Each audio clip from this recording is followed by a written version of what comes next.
Yes, good evening students everyone. So already మనం అనుకున్నట్టుగా 10th class మ్యాథమెటిక్స్కి సంబంధించినటువంటి 14 చాప్టర్స్ ఏవైతే ఉన్నాయో సో వాటికి సంబంధించి ఈచ్ అండ్ ఎవ్రీ యూనిట్ని మనం క్విక్గా రీక్యాప్ చేసుకుందాం చెప్పి మనం ఆల్రెడీ ఒక ప్రోగ్రామ్ అనేది స్టార్ట్ చేయడం జరిగింది. సో అందులో భాగంగా ఆల్రెడీ మనం గత 3 to 4 వీడియో క్లాసెస్లో ఇంపార్టెంట్ చాప్టర్ అయినటువంటి ప్రాబబిలిటీ, ఓకే, ఈ ప్రాబబిలిటీ యొక్క వెయిటేజ్ని దృష్టిలో పెట్టుకుని ఒక 8 మార్క్స్, ఒక 4 మార్క్స్, అలాగే ఒక 1 మార్క్ క్వశ్చన్ అన్నది రావడం జరుగుతుంది అనమాట. సో దాన్ని దృష్టిలో పెట్టుకుని ఆల్రెడీ మనకున్నటువంటి 14 చాప్టర్స్లో ప్రాబబిలిటీ మీద 4 వీడియోస్ చేయడం జరిగిందనమాట. ఓకే, సో 4 వీడియోస్ చేయడం జరిగింది. ఒకటి బేసిక్ డెఫినేషన్స్, ఫార్ములాస్, డెఫినేషన్స్ అన్నీ ఉంటాయి అనమాట. ఇంకొకటి ఏంటంటే ప్లేయింగ్ కార్డ్స్ మీద చేయడం జరిగింది.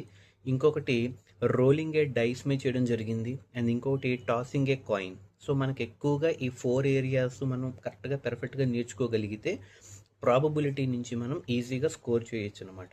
సో ఆల్రెడీ ఎవరైతే ఈ క్లాసెస్ వినలేదో, అంటే ఈ క్విక్ రివిజన్ అంటే some to some, exercise to exercise చెప్పేంత టైం లేదు కాబట్టి సో ప్రతి యూనిట్ని మనం ఇలాగ తొందరగా రీక్యాప్ చేసుకుంటూ వెళ్ళగలిగితే బిఫోర్ ఫిబ్రవరి యాజ్ సూన్ యాజ్ పాసిబుల్ మనం అన్ని యూనిట్స్ కూడా కవర్ చేసుకోవడం జరుగుతుంది అనమాట.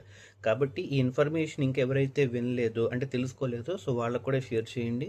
సో ఆల్రెడీ మనం ప్రాబబిలిటీకి సంబంధించినటువంటి 4 వీడియోస్ అప్లోడ్ చేయడం జరిగింది. సో మన యొక్క యూట్యూబ్ ఛానల్లో ఉంటాయి అనమాట. సో మన ఛానల్ పేరు వచ్చి బీవీఎన్ ఎస్ఎస్సి చలపతి అని టైప్ చేస్తే యూట్యూబ్లో మన యొక్క డేటా అనేది మొత్తం అందులో ఉంటుంది.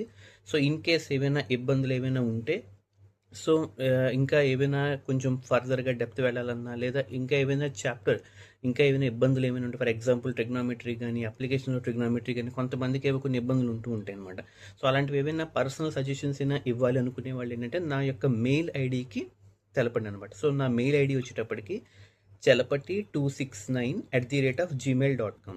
Okay, chalapati269 CHALAPATHI chalapati269@gmail.com.